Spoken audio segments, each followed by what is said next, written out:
खालापूर तालुक्यातील सर्वात मोठी बाजारपेठ असलेल्या चौक येथे तुफान पावसामुळे गावठी भाजीपाला उत्पादन करणाऱ्या कष्टकरी महिला आणि पुरुषांचे मोठे नुकसान झाले आहे। गणपती उत्सवाच्या काळात घरोघरी आनंदाचे वातावरण असताना या कष्टकऱ्यांच्या वाट्याला मात्र भाजीपाला सुरक्षित कसा ठेवावा हीच चिंता आली आहे। श्रावण महिना संपून गणपतीचे आगमन झाले आहे। अनेक जण शाकाहारी असल्याने आणि बाप्पांना भाजी भाकरीचा नैवेद्य दाखवण्याची प्रथा असल्याने गावठी पालेभाज्यांना मोठी मागणी आहे। परंतु चौकमधील अनेक गावठी भाजी विक्रेत्यांना भाजी विकण्यासाठी योग्य जागा उपलब्ध नसल्यामुळे त्यांना रस्त्यावर उघड्यावर बसावे लागते। गेल्या काही दिवसांपासून सुरू असलेल्या जोरदार पावसामुळे या विक्रेत्यांचा भाजीपाला भिजत आहे।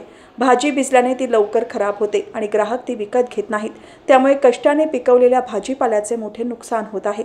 या भागातील गरीब कष्टकरी महिलांनी भाजी विक्रीसाठी पर्यायी जागा उपलब्ध करून देण्याची मागणी केली आहे।